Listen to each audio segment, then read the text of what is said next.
Casual Magic has been sponsored by Quiver, maker of the Quiver and Bolt deck cases and other fine deck holding accessories. Use the code CASUAL on their website for 10% off your order. We're also sponsored by Architect, the premier site for hosting your decks on the internet. I love them and they love me, and it seems like a good reason for you to use them. You can also support Casual Magic directly by going to our Patreon at patreon.com/ShivamB. And now, on with the show.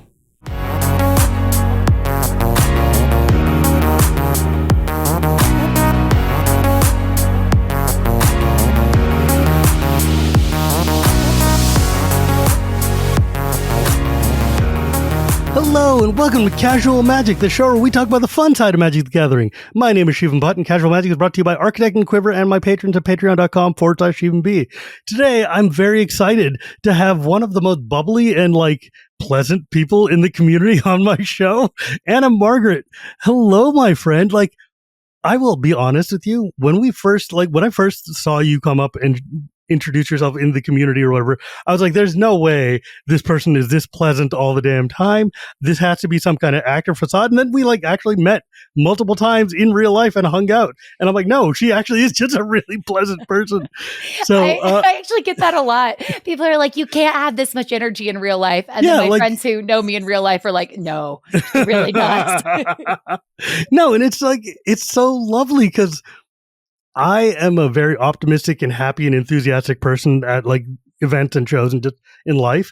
And it's always great to see other people who are also in that same slot of we're having a good time genuinely. Let's just enjoy ourselves. Because so many times in content spaces, everybody is very cynical or how many times in Magic have you seen people who are just here for the rage bait more so than just genuinely enjoying themselves? So when I see people who are actually enjoying themselves, I'm like, oh, these are the people I want to be hanging out with. So it's nice to see you actually just smiling all the time. I something that I think is a core belief of mine is in a growth mindset. And I think that we have the power to choose how we're going to approach a situation. And I think that in every moment, you have the choice to be happy, to see it as an opportunity for growth and to see the potential from situations. And so it's something that I remember thinking about when I was young. I had a math teacher that would always tell us your self-worth is not determined by the score you get on this calculus test. And I try to approach that in every situation.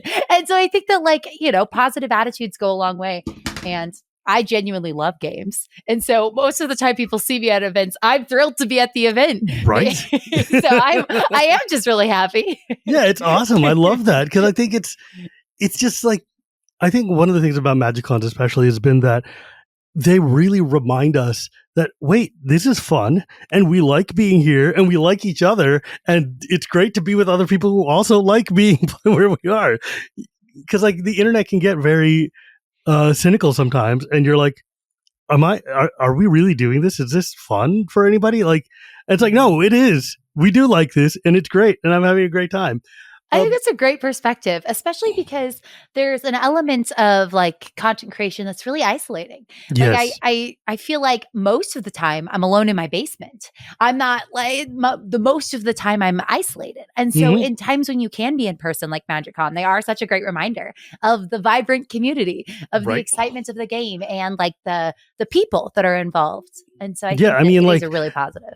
Not going to lie, part of the reason I started an interview podcast is because of the fact that I knew that way I would have a guaranteed 1 hour long chat or more with my friends every week at least. It's look, it's guaranteed social interaction because after lockdown and after pandemic and, whatever my job loss in real life, it was oh, if I don't have people, I'm going to go stir crazy.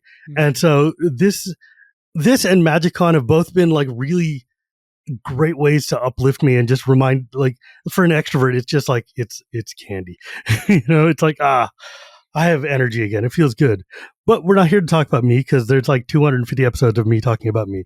Well, I feel as a podcast host, you have to be good at talking about yourself. And that's a skill in and of itself. I think that being able to articulate and describe yourself, it's a talent. One of the problems is though that a listener noted that I've told a few of my stories a few too many times, just because one thing that like the listener, I need you guys to understand is that I'm a storyteller and I love sharing stories and stuff. And every time I meet a new person, that's a new audience who hadn't heard all my stories before. So I treat these the way I treat normal human conversations. The problem is you guys are all listening to every conversation I've ever had, which means you hear the same introduction every time. You better not switch any details of your story. People will definitely know and call you on it. Everything has to be factual. So I think actually, because you have an insanely interesting backstory, which I really want to get into, but I want to set the stage 1 second. That really, the reason that I was deeply, deeply impressed with you is that at Command Fest San Francisco, my son, who is 10, he wanted to come out and see what Papa does all the time. He's like, "Oh my God, you get to go to magic shows all the time. I want to go to a magic con." And so I got him got him the Cats and Dogs pre-con or whatever. I got him a different pre-con and I brought him with me. And we were going around and he was like, "Oh my God, I want this and I want this and I want this." I'm like, "Yeah, of course you do. It's a Magic Con. They put stores out there for you to want things. That doesn't mean we bring them home." But what got me though is that he wanted to play a game and I was afraid of sitting down with just anybody because like, you're playing with anybody, they're going to be like Magic players. My son's never really played Magic with anybody but me before. So I found you and another content creator. We all got to sit down and hang out. And you were so incredibly kind to my son and helping him learn how to go through the steps and showing him all the cool things and making him really just genuinely enjoy the experience. And because it's so easy for your first experience to be a bad one. And then you never want to come back again, right? But like, you ended up giving my kid like an Dragon later. I did. He wanted a dragon deck. Yeah, he wanted a dragon deck and he's got it in his room. And every day he's like, "Papa, are we going to build a dragon deck yet?" And I'm like, "I'm working on it." I'm working on it. But like, he loves it. He put it in his little special like area of cool things he has. And like, I was so impressed with how kind you were to him, even though, yeah, like he's my kid and I'm a known person or whatever, but I see that same thing in the way like you act with everybody you've seen at MagicCons. And for me, that goes a long way. So I was like, "Oh, you are somebody I should get to actually know," because there's an authenticity there. There's like a genuine, like I'm a priest and I recognize very quickly whether someone is genuinely kind or someone is just show kind. Because like you can see someone's nature and how they act with other people. And especially like when folks like us who are celebrities in quotes of these things, we can be just like, you can be very casual and very like, not performative, but like treat it like work. Like, "Oh, you're here. I sign your picture. I sign your thing, take your picture. Thank you for blah, blah, blah," and move on. But there's some people who have like genuine human interactions, and you are so good at the genuine human interaction that I was just really genuinely impressed. And like, it goes a long way because like my son still talks about that. He still talks about your deck and he still talks about how much fun he had. And I'm like, it was fun. It's awesome. We had to overrun you with Cats and Dogs. Oh my God, dude. That deck is messed up, by the way. It's fun. Well, I think that my favorite part of content creation is the people and the interactions. Like, I think about I've always loved being with kids and working with kids. It's something that I can think back to my younger sibling who's 5 years younger than me. And I genuinely at 5 thought that my parents had that sibling for me because I had been begging for a younger sibling for so long. I was convinced. I was like, "Oh, thank goodness. Now I get to be a big sister too. Not just a little sister. Like, I've been waiting for this. This is my moment. I'm ready to be this older sister." And then when my other younger sibling was born, when I was almost 14, again, I was like, "Oh, perfect. This is for me. I am the best big sister that I can be. I want to try my hardest to dote on them as much as I can and be there." Like, some of my favorite memories are I would surprise my younger sibling at lunch with cookies for all them and their friends, or I took them to a One Direction concert. Like memories like that of like, it was actually bad. Well, I was made to feel old because I didn't really I didn't really like listen to One Direction. And as I'm watching them, I was used to like NSYNC and Backstreet Boys. And I was like, to my younger sibling, why aren't they dancing? And my younger sibling and their friends turn around and they're like, they're not that type of boy band. And I was like, oh, okay. Didn't know. Forgive me. Whoops. But I think it touches on like I think one of the biggest joys of content creation is getting to meet with so many different people, getting to like share a mutual love of something.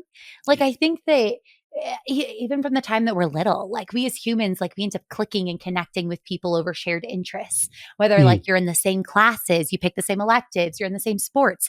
And I think that like it becomes harder and harder when you're an adult to have these third spaces, these places where you can connect with people. And games like Magic the Gathering, Lorcana, and Pokemon, they're able to kind of connect us in a really beautiful and authentic way at all ages. And I think it's lovely. Your son was it was so fun, and that was such a good event. You got to help him build an Dragon deck. Dude, he has to crush everybody with dragons now. The problem is like Tron is Bad sent us this awesome Hydra secret lair for Christmas for a birthday gift for him, and now he's like, Papa, can I make a Dragon Hydra deck? And I'm like, okay, I guess. Yes. So, I mean, it's magic. I guess we can. So I ended up buying him a foil Progenitus. So I'm going to build a Progenitus deck with dragons and hydras in it and give it to him. But that's another project I have to do now. Here's your deck brewing challenge. Oh, God. Yeah. And it's like, I haven't built myself a dragon deck yet, and I've been meaning to for 35 years. Wow. That was one of my first decks I built, was an Dragon deck. I mean, that, especially the fancy art Dragon is so cool. Yeah, like God, there's so many things I want to ask you because of the fact that like, so we had let's go back a few steps. First off, one of the things that I think a lot of people don't understand is that you're a trained scientist from a lineage of trained scientists. Yeah, it's actually, I joke sometimes that I copied my dad very well. So I'm actually a third generation physicist. What the hell, man? Like, we don't have caste system anymore. I think I'm just so lucky. I think that there's people that really shape you. And I think that I love the notion that I have pulled traits from the people that come before me. Like I have similar eyes to my mom. I look identical to my sister, but with different colored hair. Like these traits that like are similar that kind of tie me to my family. Stay a little closer to the microphone. Oh, sure. I love that I have traits that like tie me to my family, you know? And so growing up, I don't think I knew at the time just how lucky and lovely my father was just so wonderful. And I was just so lucky.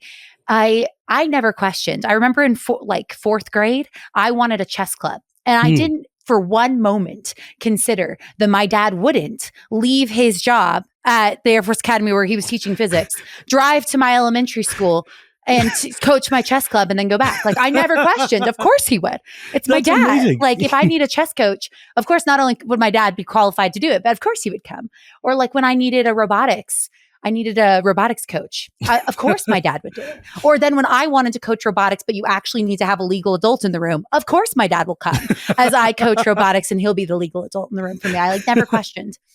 And I would go with him to the observatory where he was working, and he would let me open and close the dome. I'd feel like I was involved. That's so cool. I'd sit in physics classes, and he'd prep me with all the answers so that the college students would want to sit next to me and ask me because I would know. And so I was always kind of, physics felt so fun and exciting to me growing up. My dad was the type of professor who, on all his homework problems, he would have Calvin and Hobbes comics and the right questions that would tie back to the comics. My dad, you could point to anything in the sky and be like, tell me about this. And he'd be like, all right, there's 5,000 visible stars in the sky. If all those stars were grains of sand, they'd fit inside a thimble. You want to hear these stories? When we lived in Hawaii, I was like, I want to know all the Hawaiian myths for the stars. And my dad's like, bet, let's figure it out. Like, I was just very, very lucky that my parents, they were so excited and wanted to be involved in such a way. So that me, it felt very natural that if I wasn't going to try to make it on Broadway, of course, I would also study physics. Like, that is the natural thing to do, obviously. I could definitely see you both I could see you on Broadway, but seeing you in a lab coat feels a little bit more like, well, like, I'm not going to lie, and I feel really bad about this stereotype, but I was thinking of, that movie of what the hell is that? The character, she's like a very girly girl in all pink who's a lawyer. Legally Blonde. Yeah, Legally Blonde. Like it's just like that kind of bubbly persona, except in like goggles and a science coat. And I'm like, that's wild. But then I'm like, of course, like Tappy Toe Claws is a food scientist and chemist, and I'm like, why wouldn't you also be a cosplaying physicist? Why not? It's magic. It's what we do. Well, and physics is so fun. I think that people can sometimes get scared. I read this book. It was called Mathematical Mindset. And I think it kind of ties back to the growth mindset thing I mentioned before. I think that sometimes if you're exposed to fear around a subject, it can feel scarier. It can feel more difficult. And I think that that's one thing that I have felt really strongly about. I've been published in physics education research, and I feel really strongly about the importance of your beliefs about your ability to do physics. And there's been some really awesome studies done on the impact that your belief you have a in your PhD, ability. Right? I do not have a master's, but a master's. Yeah. It's better than I do, man.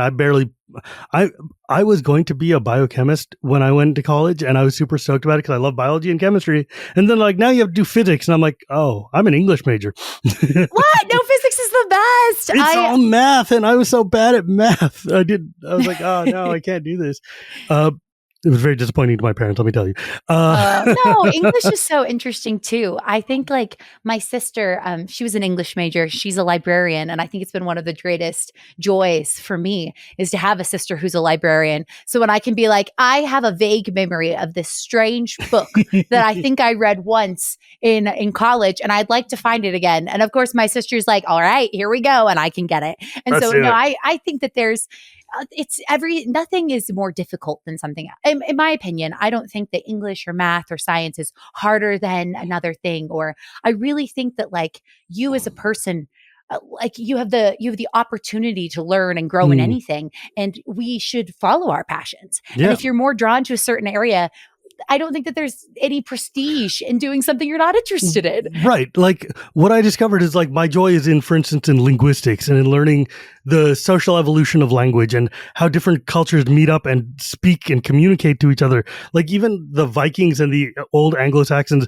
or the old English people would meet up and be like, this is a shirt. No, it's a skirt. Okay, well, now we have two words for this thing, and like that sort of thing. It turns out there's a lot of math and linguistics too, and I didn't realize that at the time. I was actually going to say that. So I'm glad you said it. I was like, wait, hold on. There's a lot of math and linguistics, but I think that's super cool though. So like, and then that leads to the question of how does a person who is a scientist from a science background and stuff end up where you are, a cosplayer, a content creator, a magic player? I don't get this. What happened? How did you get from here to there? Oh, I think that people think that there was some dramatic like U-turn in my life, or a YouTube in your life.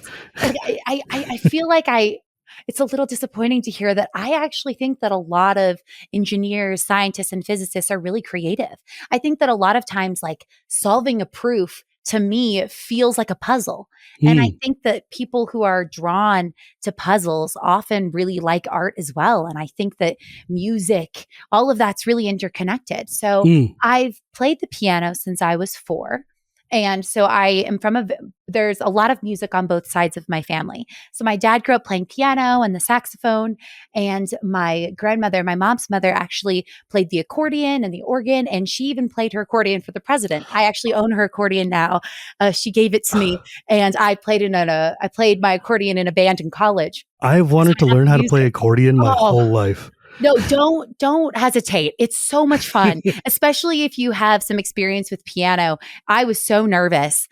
Well, it's a bittersweet story. My grandmother would always play accordion for us whenever we came to visit. And towards the end of her life with dementia, she wasn't able to play anymore. And so there was a time where she got out her accordion and she couldn't play it and was so upset. In that moment, she sent it home with me and was like, you have to learn to play this. And my grandmother was the darling who paid for my piano lessons, paid for my flute lessons, played for my voice lessons, helped me buy a new flute when I wanted a better flute, helped me play my violin. Like my grandmother really supported my music.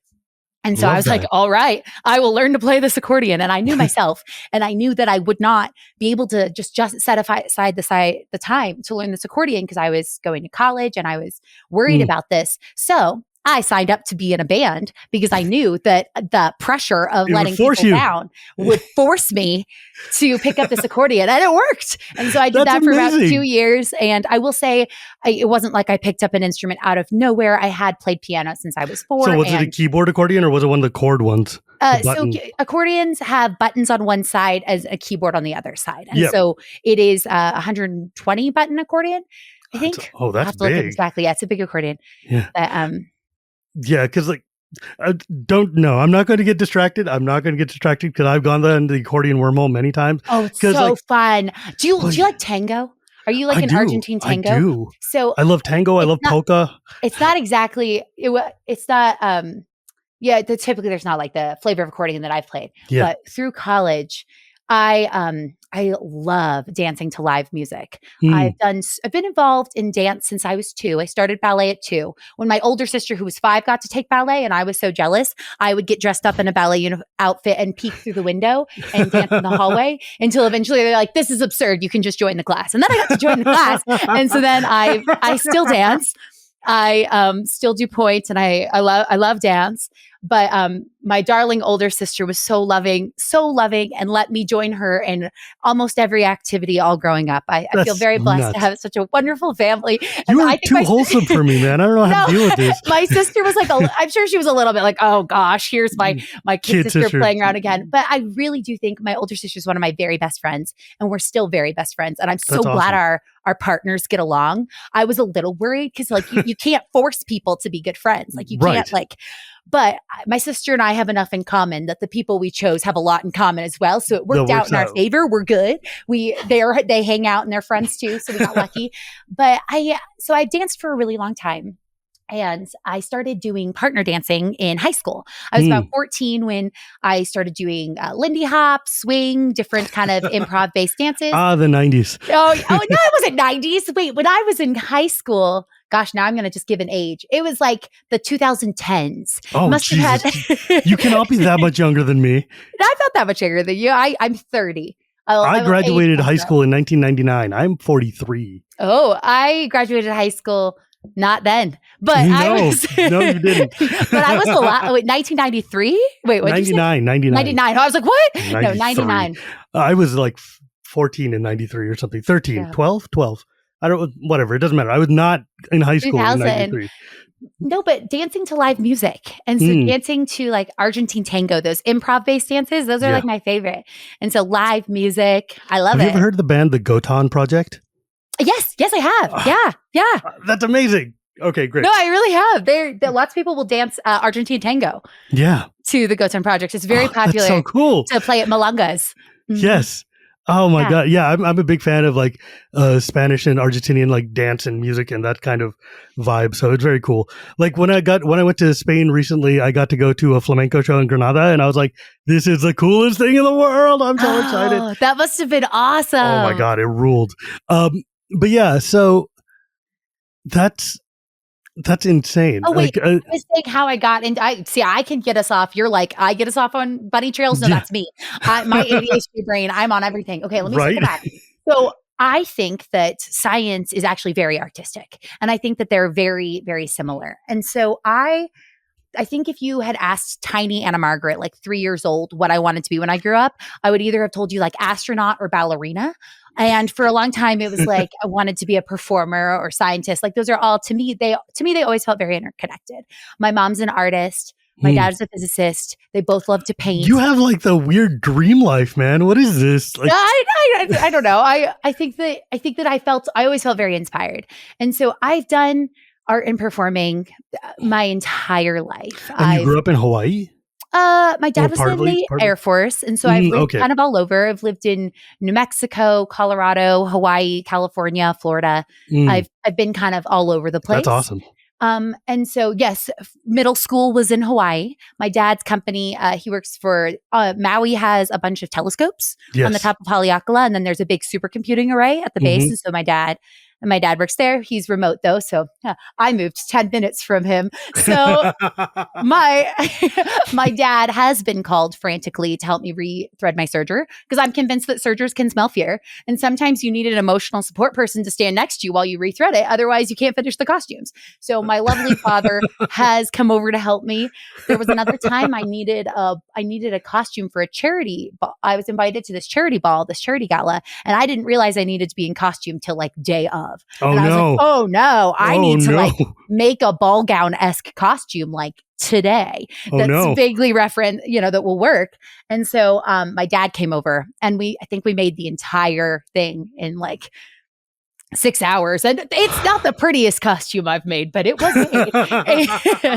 and so no, my dad has rallied. I think he learned to just sew probably when I was in elementary school. Maybe he knew before, but I remember when I was in elementary school, my mom had the idea that all my dollies needed matching school uniforms to me. And I was, of course, like, yeah, of course they do. Like my American Girl dolls do need matching school uniforms to me. And so, of course, my poor father's making all these little school uniforms for me and my older sister's American Girl dolls because we're like, we need these. Patient guy. Oh, he's great. I still have teddy bears that he made me one time. Hell? And no, my mom has brilliant ideas. My mom is so creative. And then I think I grew up in a family where if I needed anything, it was just very much like, oh, daddy fix. Like, of course they'll figure it out. Like, I'm absolutely confident. Like, it transcended into college. Like, I remember there was a time I was doing a group project. Maybe I need to talk to him too. You do. He's the coolest person ever. When my college found out he was my dad, they're like, can he come do a guest lecture? And I was like, yeah, sure. I'll just text him. Sure. Like, I'm sure he will to come visit me. Yeah. So I was doing a group project with 2 people. And in my class, it was a computational physics class. And I'm still convinced that there were like some issues in the write-up of this. It was missing a lot of steps. So anyway, night before this is due, we're all working on this. Some interesting context is one of the members, not me, of this group of 3 was actually valedictorian. She was a senior that year. I was a little bit younger and we were in this class together. And then the other person in our group was my lab partner. He now is a professor at Stanford. And so why not? It's the 3 of us and we're floundering. We cannot figure this out. We're like, we can't code this. We have no answer. And so then, of course, it's at the point of the night where everyone's like, we're going to fail. And this is the type of group where like all 3 of us are stressing, high energy. Everyone's freaking out. We're going to fail this project. And it's like 2 a.m. and it's in Pacific time. So I know it's like 3 a.m. Colorado time. And I was like, well, there's nothing to be done about it. We're going to have to call my dad. And so my poor father drags himself out of bed, downloads the program we're using. He downloads Mathematica. He's like, okay, it's not too hard. It's kind of like MATLAB. Solves our lab for us in like the matter of an hour and then walks us through and teaches us. But I do think that this is something that I say because this is the person that I wanted to be when I grew up.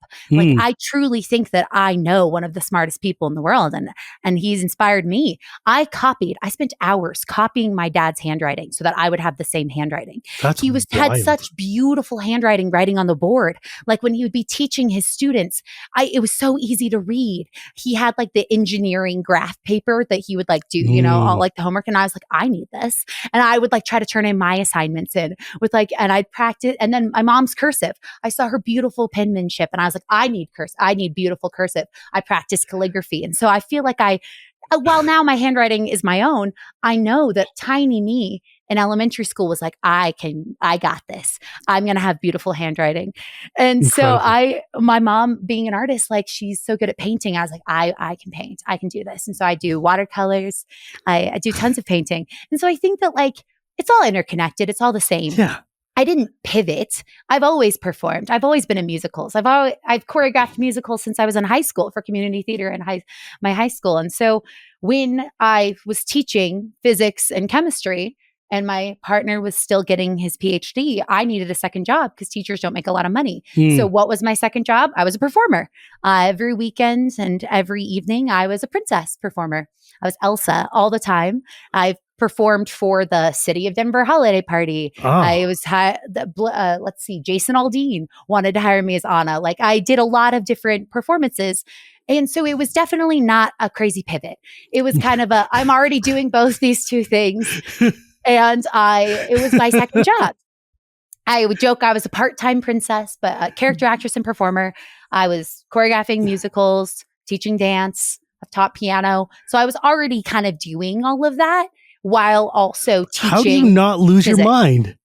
I like being busy. I like doing things. I like people. I think that I think that you can find joy in every situation. And if you're ever feeling down about yourself, you walk into a room of 4-year-olds dressed as a princess and you're going to feel way better. Like everybody's so happy. And it was the same kind of thing with teaching. I love physics and I love computer science. And I think that I don't want people to think it's scary. And I think that it's such a joy and a gift to be able to maybe inspire somebody or help them learn or like set them up for success. And so I really did love both. I think that the pivot that people maybe like, they're like, well, and how did you end up pivoting? For me, it was really, I was doing both things. But when the pandemic hit, so much of what I loved about teaching computer science, because at that point in time, I was just teaching. So I started teaching like chemistry, physics, and computer science after I guess everything's out of order. I worked for an electrochemical company doing data analysis software. Then I started teaching, and I've taught at the college level and the high school level. And so then when I left teaching, I was teaching just computer science. I had AP Comp Sci, data structures and algorithms, and iOS app design. But the pandemic hit, and I was like, "Cool, everything I love about teaching is not there anymore. I'm missing my students. And I didn't have that connection. So then I started doing just purely computer science contracting while also doing creative stuff. And so it wasn't really even then a hard pivot. It was kind of a gradual transition out of contracting computer science into then doing contracts that are more creative in nature. Yeah, and then you've pivoted entirely to content creation, YouTube videos, playing Magic tournaments and things. I mean, how did you find the card game? Where did that fit in? Oh my gosh. Okay, this is a funny one. So have you heard of Dominion? Yeah. So I learned Dominion in 7th grade and I loved it. I loved board games. We had a family board game night every Friday. Dominion was my favorite. When I worked for an electrochemical company, I was doing copper and cobalt. Anyway, I won't get into the nitty details, but I was doing research and you would have to let the simulation run. And then I would write data analysis software and do kind of different research on it. But I wasn't able to like leave my experiments running because the semiconductors would often be very expensive. You might have like a small chip that was like $11,000. And so you couldn't just leave it. But also I had to wait until the thing had it was done. So for me to, to analyze the data. And so I played a lot of online Dominion, like a lot of online Dominion, to the point where I was like ladder climbing up the ladder Dominion, like the ladder in online Dominion's Dominion. A pretty solitaire draft game. I can see that. Like it's so fun. And so I played a lot of online Dominion. So that was probably my first exposure to deck building games. It wasn't until I was already doing content full-time as a full-time cosplayer that I was introduced to Magic. One of my good friends, her name's Kat. She's Auburn Alchemist online. She's in like a bunch of my photos. I think it's funny. Like you can tell the people that live near me because like a lot of their pages be like, I took that picture. Oh, I took that photo. She's one of my best friends. And so they bought me a pre-con. It was the Prismari Performance pre-con because I think if I was at Strixhaven, I'd probably be in Prismari. And so they bought me this pre-con. And the first game was fun. I was like, oh yeah, this is cool. I like it. Okay. But I didn't like super get into the game yet because I was doing a lot of different board games. I was cosplaying from a lot of different fandoms, but I don't think I really like became obsessed with Magic at that point. But then people kept sending me pictures of Olivia Crimson Bride because I'm vampire obsessed. A random thing about me is that I just love the lore of vampires. I love vampire stories. Like I love this concept, this idea. It's something I find very fascinating, very interesting. And so people kept sending me Olivia Crimson Bride. And I was like, do I want to be her? Do I want to build a deck around her? Do I want her to like bite me? Like what am I doing with this? And so I was like, okay, I think I am going to cosplay Olivia Crimson Bride, get a little bit more into this game. And this was about the time that New Capenna. And so I built an Olivia Crimson Bride cosplay and it was really fun and I loved it. And then New Capenna came out because I think it was like Crimson Bride, and then Kamigawa, and then New Capenna. And the New Capenna set came out with a soundtrack. And we already talked about my love of swing dancing. How at this point in my life, I was still on the leadership team for dance team in Denver where we did a lot of solo jazz and swing dancing. So I was on this dance team and had choreographed some of our performances, and the New Capenna soundtrack was like amazing. Jonathan did such a good job. It's like so many different flavors of electro swing. Yeah. John was telling me he's always wanted to do jazz and swing music. So getting to do the New Capenna soundtrack was like his dream, to do like show tunes that are like original about magic. And because like he did the Kamigawa soundtrack, like techno and like vibey stuff. And he did the theme song to my other show. And like getting to do the New Capenna soundtrack for him was like, this is the music I've always wanted to make. And I'm like, oh, well, and it's amazing. Like Halo, Old Money, like all of the songs are hits. Like if you have not listened to the Streets of New Capenna soundtrack, like, oh yeah, it's great. You need to do that. It's amazing. And I think honestly, that is what really dragged me into Magic, because it was one of my first exposures to the fact that it wasn't just a card game. There was also lore. There was beautiful imagery, I didn't realize you were so new. Yeah, so I had already been doing content full time at this point, but that was my first real exposure to Magic.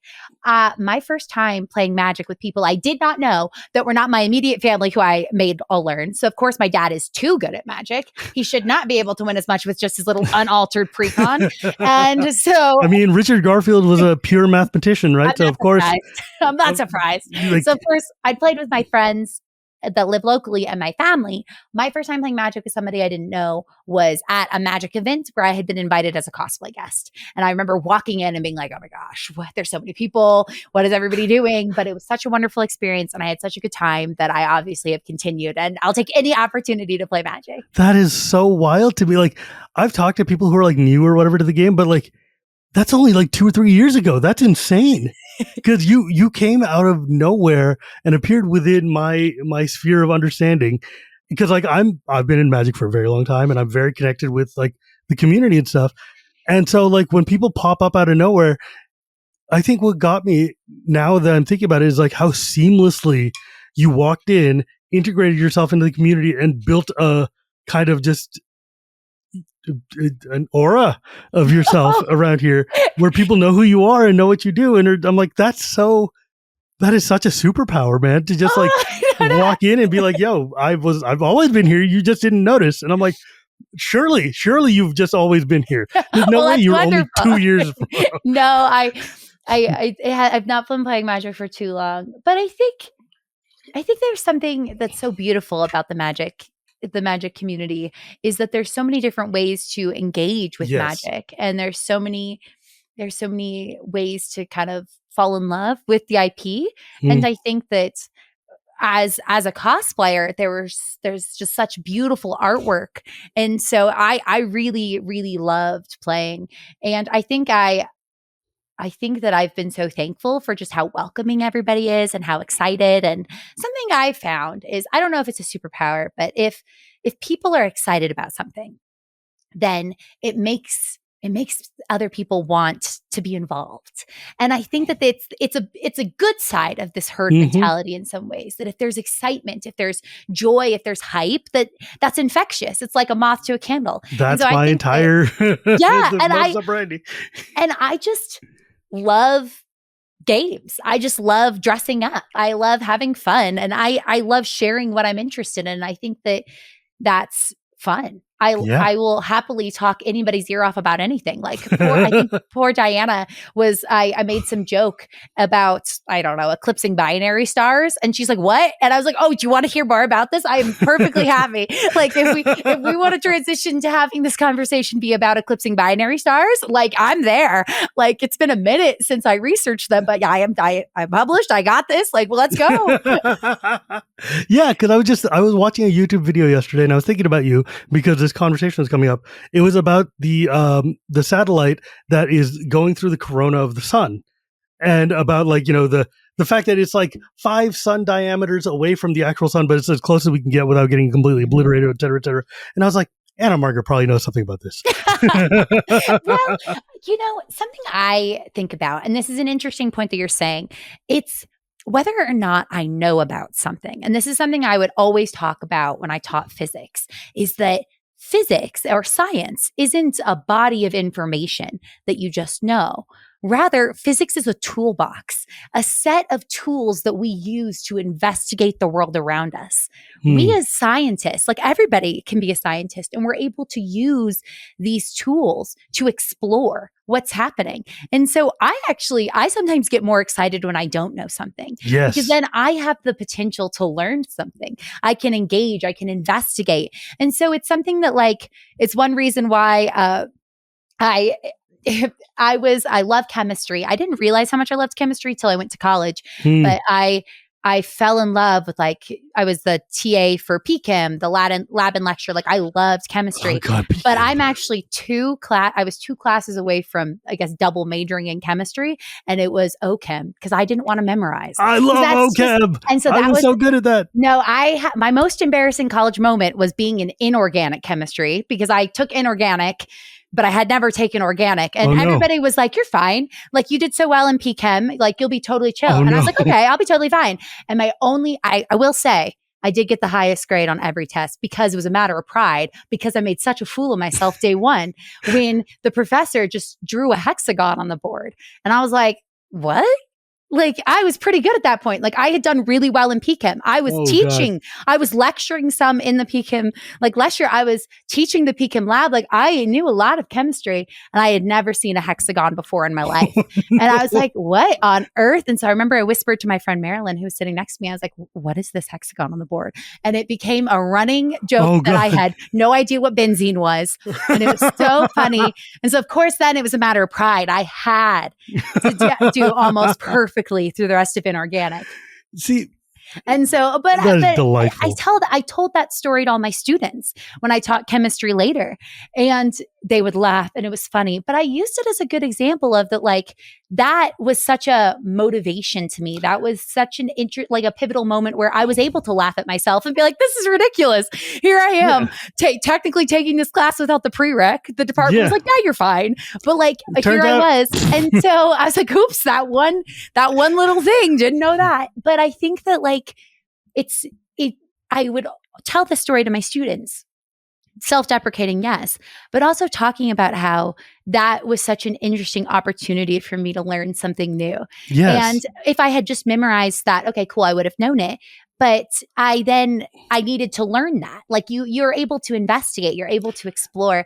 And so I think that like learning about like cool satellites, all the interesting, beautiful pictures that have come out from the new space telescope. Like I feel like these are awesome opportunities for us to engage with the world around us.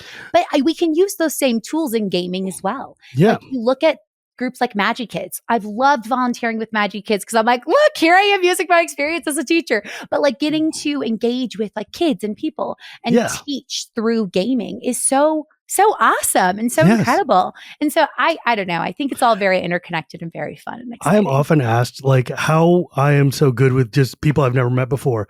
And the thing is because one of the things about me that I like the most is I've got an innate curiosity about people and an enthusiasm to want to know, which is to say that I know like the seed information of a billion topics, enough to be able to give you like the seed topic of something that you are incredibly versed in, and then let you just go off on the thing you know. And I'm like, hell yes, teach me all the things you know about, like, tell me all about peas or about Romania or about whatever it is. I want to know.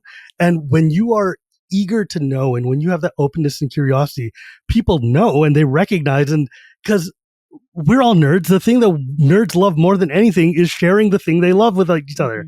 And so like, I love just hearing people tell me about the thing that they're super into. And I'm like sometimes there'll be things like, I'm like, okay, like musical theater is maybe like the one place I'll draw the line, but I want to know why you like it. And I want to know what you're getting out of it. I'm probably not going to go with you. That's a weird line to draw, sir. Musical theater is great. Something about the way oral storytelling is one of our earliest forms of sharing our history. And I think that musical theater is like a beautiful evolution. I don't want you to of sing that. the story to me. Why not? That's happened for generations. I know, dude. I come from Bollywood culture. I know. Yeah. I know. I'm early shocked trauma. at you. Oh, maybe. But yeah, like, that's just like, that's the thing is like, you can tell when someone is genuinely interested and genuinely curious, because that's like, And those are the people who end up being really good in social situations or in just what we do in creating content stuff, because the joy of discovery is the best. Like when I'm doing my show with Wheeler's got like a didactic memory of every card that's ever been printed. Mm-hmm. And I've got a very good idea of understanding Magic, but he'll be like, I'll bring up a card and he'll be like, dude, did you know that these two cards in this thing can do this combo? And I'm like, holy crap, this is the greatest thing ever. I love this.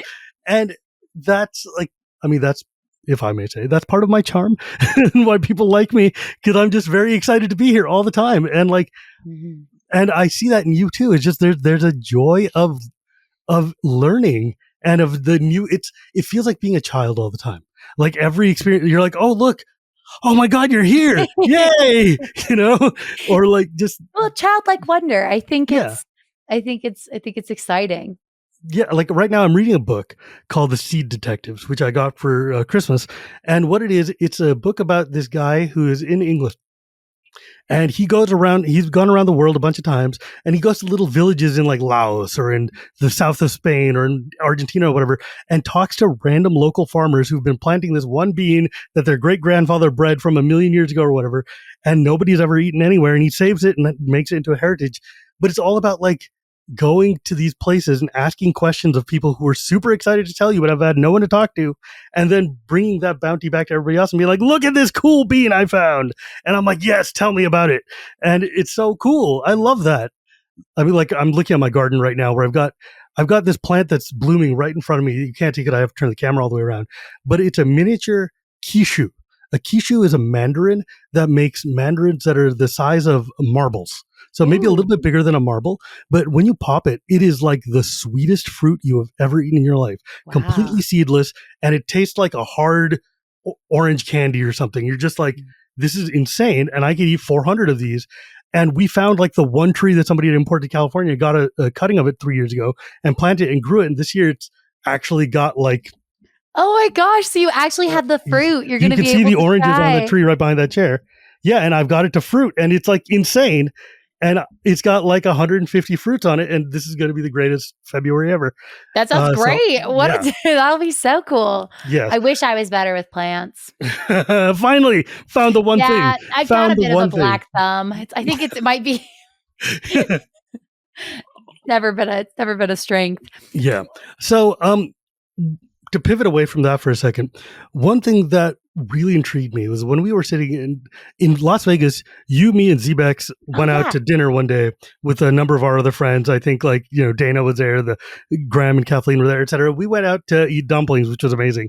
Din Tai Fung in Vegas. But me and Zebex were just riveted by the fact that you were giving us like a full-on seminar on how to be like a professional content creator. No, she asked. I think the one thing that I really admire about Zenaid is that when she wants to know something, she's very driven. Oh yeah, she's incredibly focused. She's so focused on like asking good questions, and I think that's kind of like. I think it's a real skill. Sitting next to you two made me feel like such a dilettante. I was just I felt like an interloper in the wrong place. I'm like, what am I doing here with these actual pros? No, you were part of the conversation. And so it was beautiful. She had like some really interesting questions. And while I think that different people bring different expertise and different backgrounds to content creation, I think that's one reason it's so awesome to see the different creative ideas people come up with.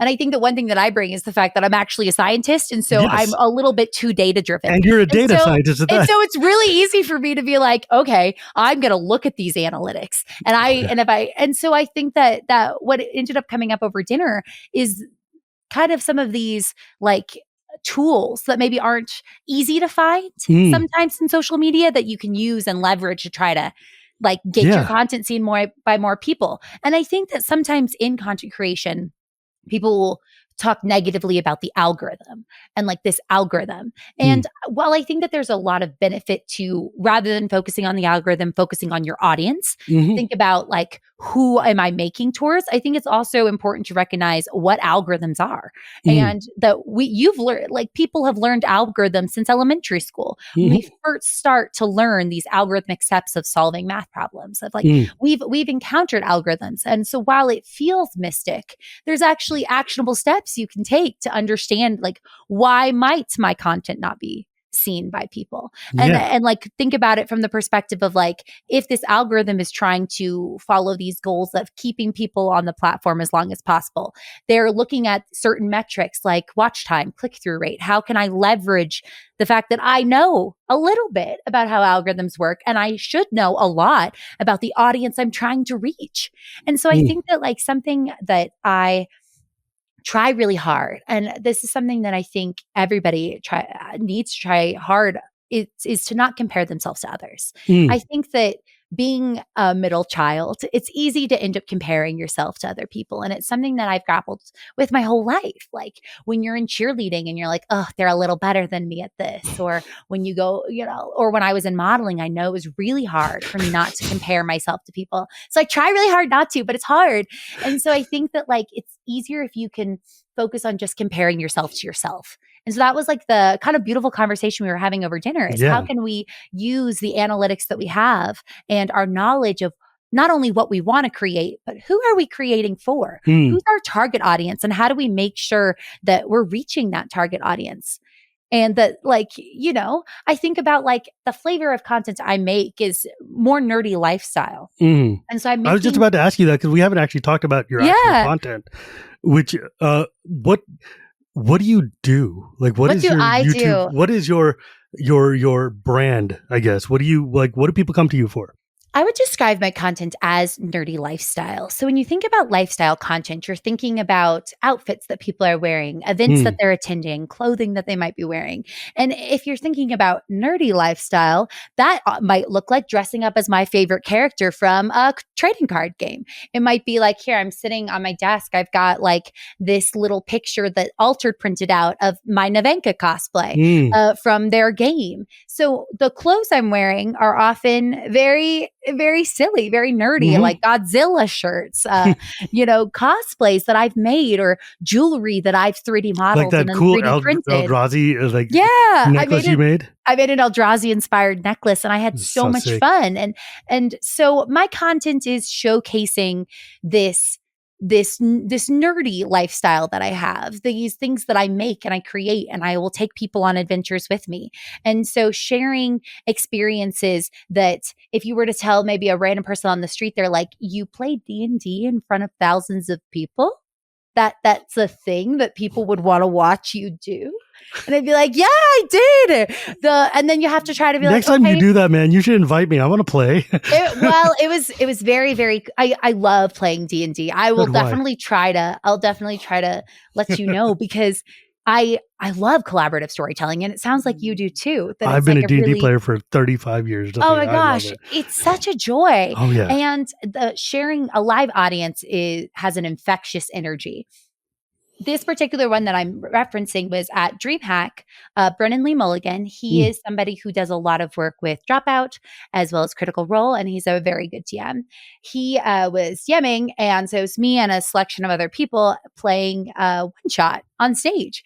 And so the one shot was actually referenced in Rolling Stone, and it was cool. Wild. It was such a cool experience. And so naturally the dice that I had were like, hi, you're going to fail every check you roll. But I think that's a beautiful opportunity for storytelling. Like it's more interesting if you fail at things and almost get crushed by a boulder and die in the first 10 minutes. Like, of course that's going to be great. And so I think that like, that's a very fun experience. I had a great time. And so I have content where I take people with me on this adventure, because that might not be something you've ever considered watching, doing, or being interested in.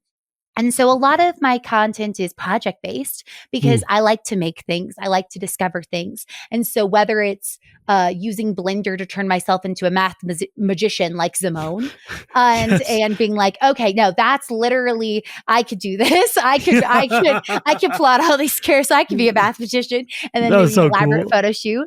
Or it's dragging all of my friends to dress up as fairies and talk about the Irish the Irish fairies that I grew up hearing stories about. My grandmother's from Ireland, and so she's a children's book author, and so she's written so Why many not? beautiful. Well, I think these are the people that inspire me. Like people say like, oh, why do you love storytelling? Because I grew up with stories. Like Yeah. my grandmother would ask my sister and I, like, okay, what poems have you memorized? And we would recite poetry for her. That is so It was Irish. often Lord of the Rings. I think I can still recite a lot of the Lord of the Rings because that's what Kate and I were into, my elder sister. And so naturally the poetry we knew was like, from Lord of the Rings, like Gil-galad is an elven king, of him the harper sadly sing. Like I could probably still rattle off a lot of these poems because that was my childhood.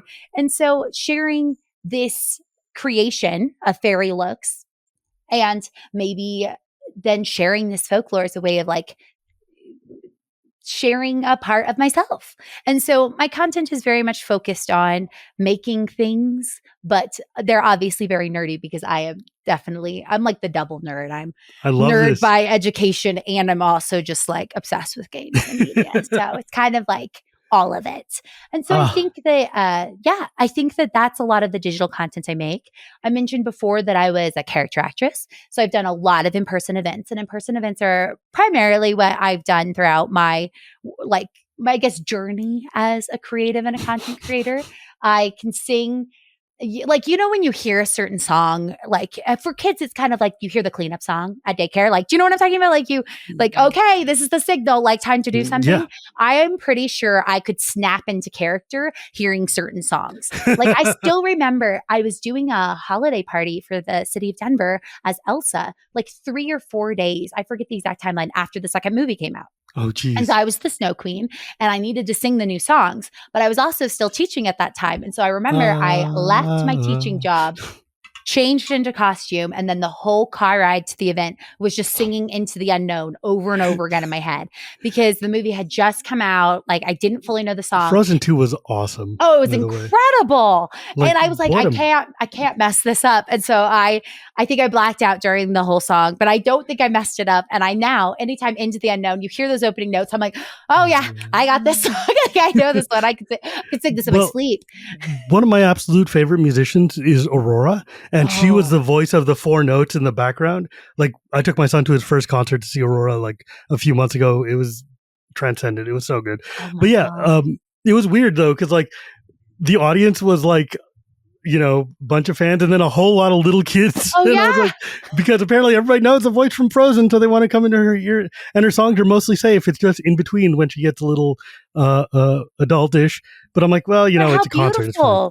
Oh, it was adorable. Like people a whole dressed new up. generation of fans that it's so good. Because, I think that it's wonderful when the sequel adds such beautiful context to the original movie. And I think that Frozen 2 and like Toy Story 2 are some of those examples of like sequels that really just like add so much to the world and the universe. That movie got unfairly compared to the first one. I'm like, no, Frozen 2 is like insanely good. Okay, this is a random, silly, random thing about me that people might not know because my partner is very private. I think there's people that love being seen and talk to people and be online. Like, I know that we're the type that we're like, I want to share everything I'm doing. I want to be involved. I want to have. And my wife is like anywhere near the camera. Don't want to see any part of it. Exactly. That is my husband. He that is not what he would like to do. And so people are sometimes like, oh, you're hiding him. I'm like, no, I'm respecting his boundaries. But he's not that way. But I think that this is a fun story to share. So when my husband was getting his PhD, he worked at Disney Animation doing basically just linear algebra in the basement, like doing a bunch of computational. He works in simulation sciences. It's very cool. He's very, very smart and it's interesting stuff. The highlight of this, though, was that I got to be very much like in the scene in this bit because I got to go to the Disney Animation studio. I got to go to the Disney studio lot. I was able to watch some of the new movies that came out at the studio lot. So I saw The Lion King early there, and I actually got to see Into the Unknown, that song and sequence early at the Disney Animation studio. That's so cool. They were able to bring in families while he was working there. That's so cool. He was involved doing cloth and cloth motion as well as water motion and stuff. Yeah. So that is my Frozen 2 humble brag, is that I saw Into the Unknown very early.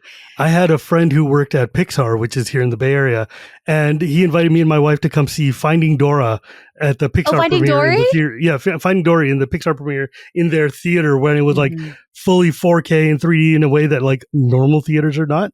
And it was insane. It was amazing. It was like the coolest thing ever. And also I love that movie. In any case, though, this has been an absolutely delightful conversation, and you are an absolutely delightful person. And I feel like you and I could probably have another 3 hours of chat because, like, there's so much to explore here, and I love this. But thank you so much for joining me today. I really, really appreciate it. Yeah, thank you so much for having me. It was wonderful chatting. Yeah. So, if folks wanted to find you or yourself, where could they go? Yeah. So everywhere online, it's Anna Margaret. So ITS Anna Margaret. I joke that I'm a puzzle of the pieces that came before me. Star Trek's my absolute favorite fandom, and Will Wheaton was It's Will Wheaton. And so it's Anna Margaret as an homage to Star Trek: The Next Generation. And so so that is where you can find me online. I am mostly on Instagram and YouTube, but you can find me everywhere. And I have a bunch of fun events that I will be a guest at in the next year. So if you see me in person, hopefully we can play a game. That's awesome. And as always, my friends, you can find me at Gearpuri Gears, or you can find me, I don't know, on Twitter at Gearpuri Gears, on Blue Sky at Shivam Bhatt. And obviously, you can find this podcast anywhere podcasts are sold, or at YouTube every Tuesday, thanks to my editor, Dan. You can also hear me on the Shivam and Wheeler Love Magic podcast, or the Chronicles of Dragonlance podcast, or whatever unknown projects I might be spinning up another podcast or two this year, because I like hearing myself talk and I'm very good at this. So, but in the meantime, my friends, it's not magic without the gathering, and we'll see you next time.